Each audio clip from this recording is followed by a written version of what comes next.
Hey, what's up, everybody? I'm Justin Young, and he is Justin Bylerly. You get a two-shot of Justin's right here on HoopSeen.com. The Carolina Corner as we get ready for the postseason in the state of North Carolina. JB, I love this time of year. I know you love this time of year. I got to imagine you got to have a permanent smile on your face darn near every minute of the day.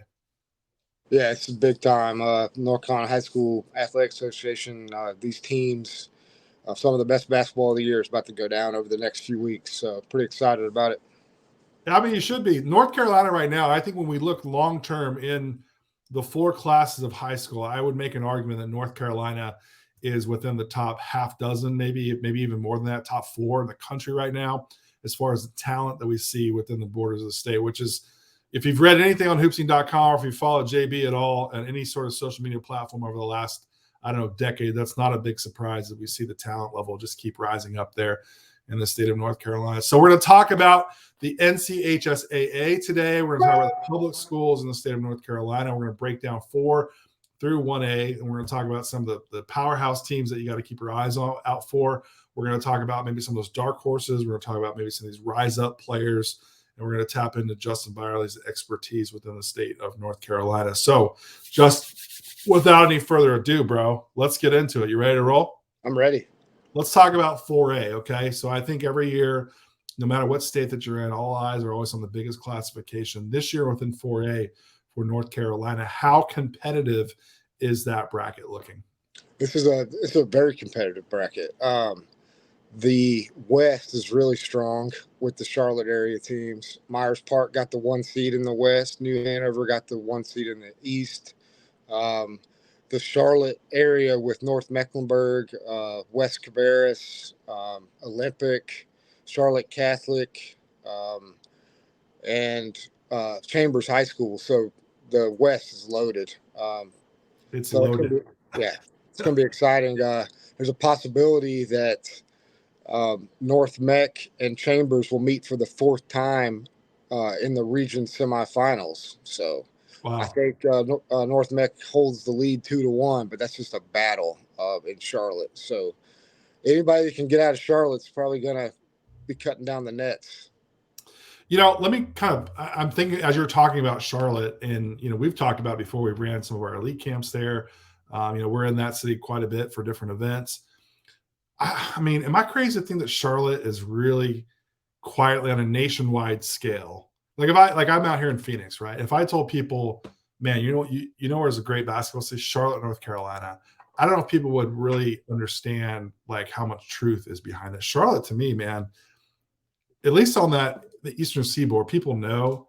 But I think nationwide, man, Charlotte is really starting to become a place that if you're a college coach, you can just park your car in a city and probably go find 6, 7, 8 guys on one trip that are legitimate college players. Oh, without a doubt. The Charlotte metro area is the hotbed of North Carolina. Some people will say some other cities around the state are good, but nobody has the depth of talent that Charlotte can produce. Every year, they always have some guys. Okay, so to that end of Charlotte, who are the teams for you that you think from Charlotte at least, okay, in this conversation for 4A, that have a legit shot of holding up the trophy at the end of the tournament? I think Myers Park's going to be first off. They're featuring Bishop Boswell, junior, Sir Muhammad, also another junior, nationally ranked top 50 guy. Elijah Strong is a senior, unsigned senior now. He decommitted off the Wofford. With what happened at Wofford recently. Yep. And they have a 2025 forward, Sadiq White, who's a top 25 national guy.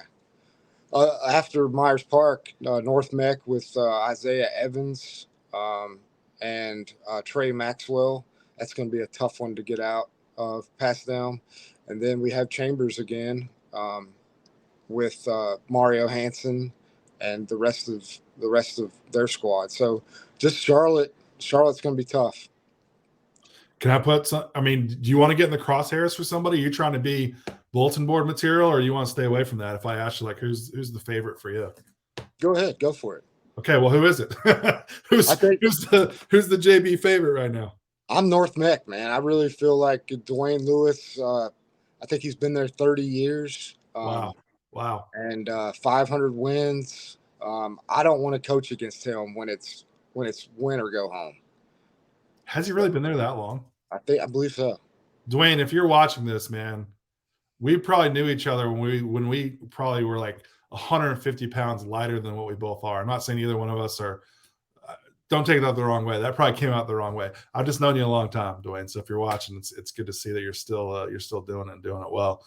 But I think, too, like, we've seen Myers Park, like you said, man, they got a lot of young talent. We've seen them play all over the country, and we're seeing really a lot of North Carolina teams play a real national schedule. How much do you feel like that helps teams prepare for when you get into the gauntlet here where it's win or go home in the postseason? Oh, it's tremendous. When you're playing high-level caliber teams, at a neutral site or out of North Carolina, I mean, it's huge when it comes down to traveling to, Greensboro, traveling to one of the state championship sites, which is usually at North Carolina or at NC State. Yeah. I mean, playing in that atmosphere is huge, and already having that under your belt during Christmas tournaments, stuff like that, it's going to pay dividends. I like it.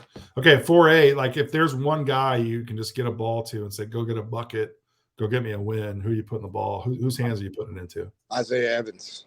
Really? I am, yeah. He's done it all season in that Queen City Conference, one of the toughest conferences in the state.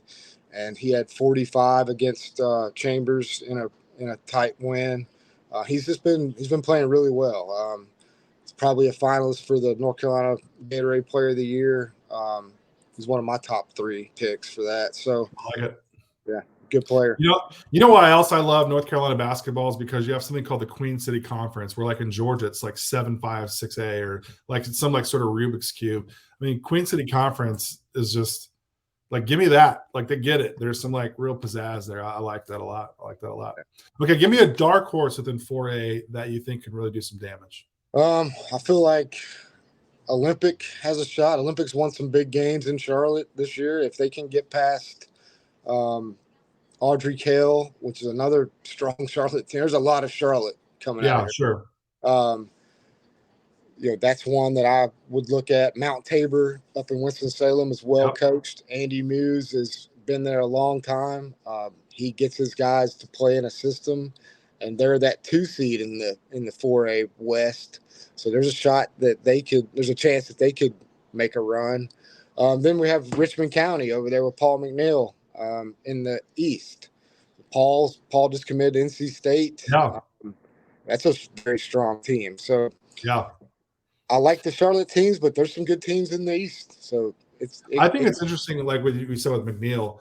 I feel like when guys commit to a school, I always love watching, like if they commit during or anytime, whether it's travel or scholastic, I feel like their next 3 or 4 games, like they play with a little extra pop because like the focus is like solely on the game. They're not worried about, who's in the crowd. They're not worried about all the things off the court, about their decisions and stuff like that. So that could be a really scary time for everybody else with Paul McNeil off the board down at NC State. Also, I'm with you, man. I think that's huge for Kevin Keats. Huge commitment for them to keep him in state. Yeah. Anything else in 4A that we want to get into, or do we want to move on to 3A? We could take a move on to 3A, but another dark horse up there is Leesville Road out of Raleigh. Okay. They've got a kid, Hayes Oxidine, who just took a visit to Virginia, 2025 prospect, 43 points one game this season. It's gonna be a great bracket. So pretty excited to see how it pans out starting tomorrow night. I love it. If you're watching this, make sure you like and subscribe right here on HoopSeen TV on YouTube. Leave a comment below who you think will be the team that wins it all in 4A. Would love to hear from you. Of course, if you're watching this on Twitter as well, make sure you at us and let us know what you think. Also, Justin, we got to get you a little plug, man. I feel like the Twitter snipers took you down.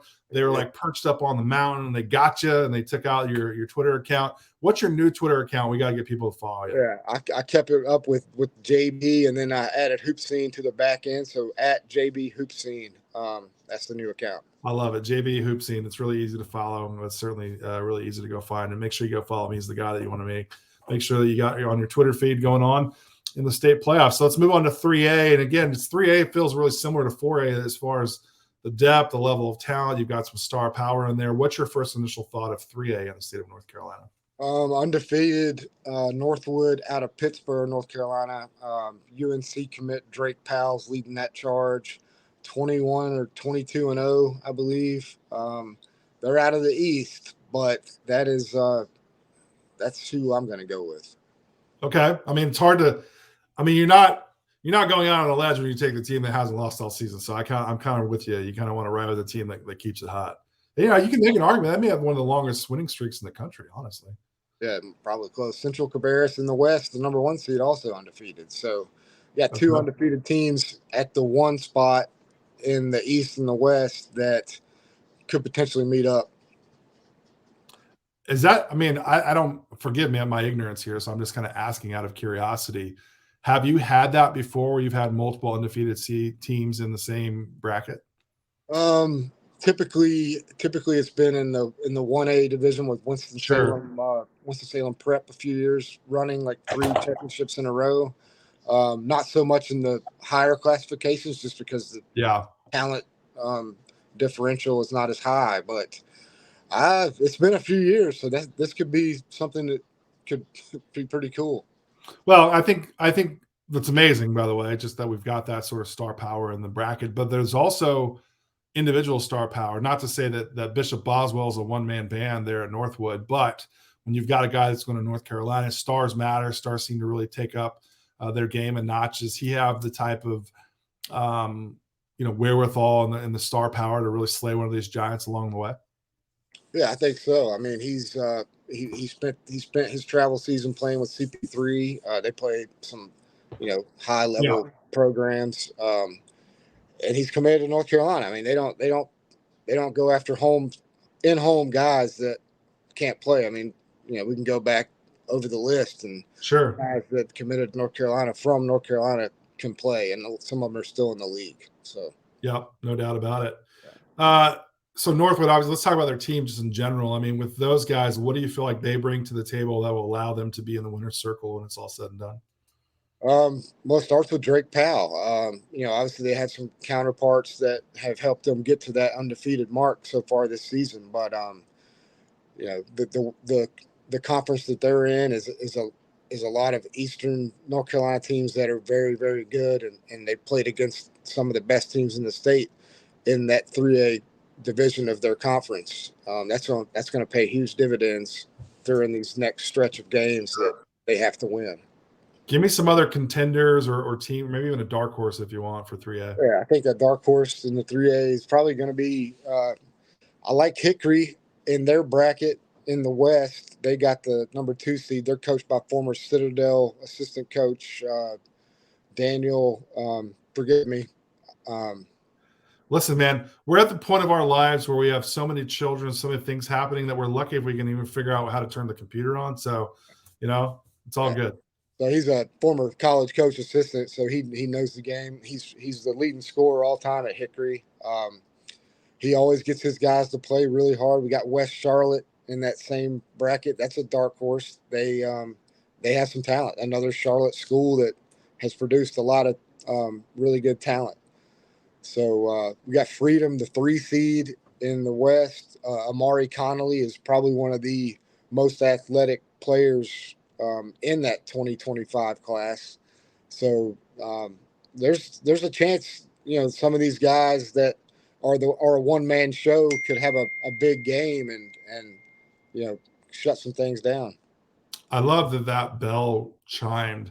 I feel like it was like one of those things that just says that was the right answer. That was the right answer. You got it right. It's 25 in North Carolina, bro, is so. I feel like every day, like there's a new name. I mean, obviously he's not a new name, but I feel like every year or every day there's like a new guy that kind of rises up. The depth in 25 in the state of North Carolina is absolutely ridiculous. Right. Ridiculous. 24 is strong, right? Like this is the historic class at 24. I always get them mixed up. 24 it is. 24 and 25. I mean, they're loaded. Yeah. Nuts. You want to move on to 2A?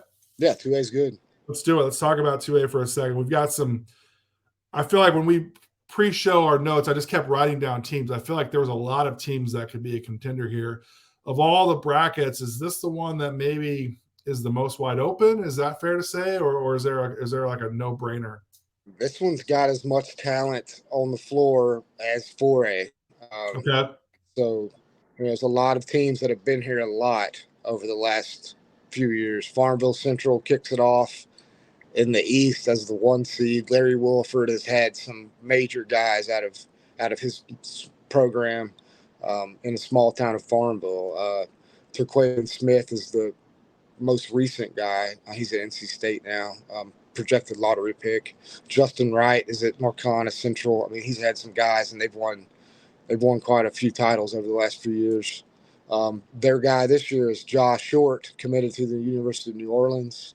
So 2A is really good. With Reidsville High School is another one that I'm looking at.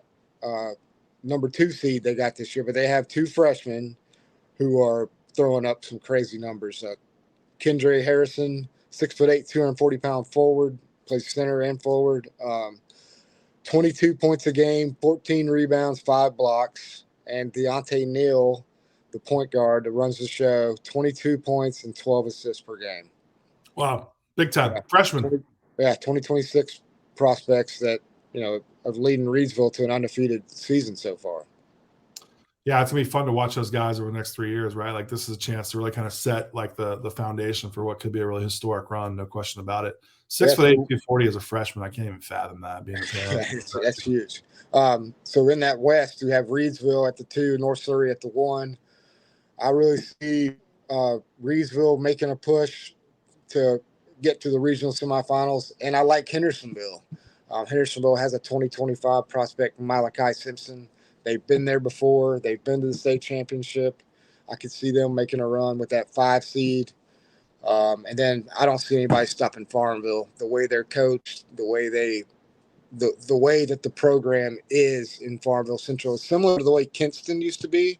Yeah. Kinston used to be what Farmville Central is now. Okay. And I don't see anybody stopping them going to that state championship. That's about as good of a compliment, I think, as you can hand out, really, honestly. They've done a phenomenal job. Any dark horses at all? The dark horses, still have Kinston there. They got the 4 seed. I wouldn't count out Kinston at all. That'd be an interesting to see Kinston and possibly Farmville Central there in the East Region semifinals. That would be my dark horse with that. Goldsboro at the 2 seed in the East have Takori Faison, who committed to East Carolina around the beginning of February. So those are my dark horses for that one. Okay, I like it. Just a reset here. He's Justin Bylerly. I'm Justin Young. We're with HoopSeen.com.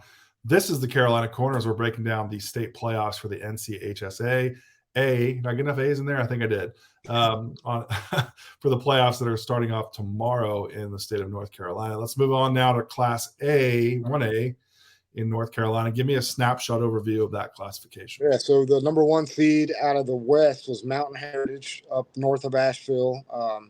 Had some really good teams over the last few years. A bunch of corn-fed country boys that can play. They got that number 1 seed, so that speaks for itself.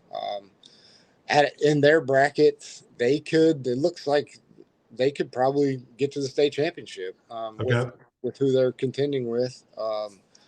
In the 2 seed, we have South Stokes, another solid program that have been there before.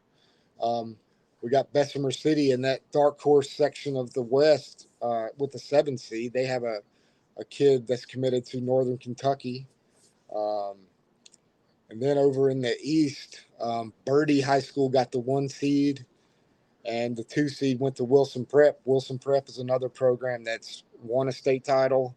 The 1A is not as talent rich. Sure. It's not going to be as much talent as the 4A and 3A and 2A, but they got some guys that can play. It's more of a team basketball in the 1A, not just one guy stands out a lot. Sure. Any players in this classification that have a chance to kind of rise up? The 1A, we got some guys that could maybe scratch the surface as a low major guy. A lot of D2 prospects in the 1A. Sure. Nobody that I feel like is going to come out and instantly get a Division I offer, but we'll see over the next couple of weeks. Yeah. If you're not already following us on Twitter at HoopSeen NC, make sure you do that. Justin's going to have you updated throughout the state playoffs in the state of North Carolina, not just in the playoffs, but also when we get into travel ball. We've got the Carolina Jam coming up mid-April. We're going to be taking over downtown Raleigh for the Carolina Jam at the Raleigh Convention Center, something that you want to be a part of. If you're a women's program, if you're associated with any sort of women's program, make sure you go down to the Deep South Classic, also in Raleigh. And then lastly, we're bringing the Bob Gibbons Tournament Champions back to the state of North Carolina. However, with the caveats, for middle school elite teams only, it's going to be the same time as the Carolina Jam, April 14th through the 16th, which is something that we're very excited about. It feels right, doesn't it, to bring Bob Gibbons Tournament Champions back to North Carolina in some capacity? Oh yeah, it's gonna be amazing. That's where it all kind of started, the triangle. So good to bring it back. I know, I'm excited to see that back there as well. So make sure you go to hoopseen.com/events. If you're a travel team program director, if you're a team mom, if you're even just a player on one of the teams that are curious about our schedule, make sure you go to hoopseen.com/events for our travel team stuff. I want to throw something in there to you so you don't feel so old. It's actually around his 20th season for Delane down at North Meck. So I was going to say 30 years felt like he was like throwing a ball through a peach basket, man. That's why I had to bust his chops a little bit. So Dwayne, I'm glad to hear that you're not as old as we all thought you were. So congrats on that. Well, we'll make sure you stay tuned. Again, we're going to keep up with the private school stuff in a different pod. So make sure you subscribe here to HoopSeen TV on YouTube, and of course follow us on Twitter as well. But JB, man, any last thoughts as we get ready to get into the postseason here? No, I'm excited. I'm excited to see how this all pans out. It's going to be a lot of drama over the next couple of weeks. So whoever makes it out gets a chance to go to Raleigh and Chapel Hill to crown a champion. So it should be interesting. I love it. Well, make sure you look for Justin Bylerly out there on those mean streets in North Carolina. Also, you got to pick up your Bojangles inspired HoopSeen shirt this year at the Carolina Jam. I knew we had to get it in there somehow. So make sure you pick one of those up along the way. JB, this was fun, man. Let's get in the private schools and do another one right here in a bit. Sounds good.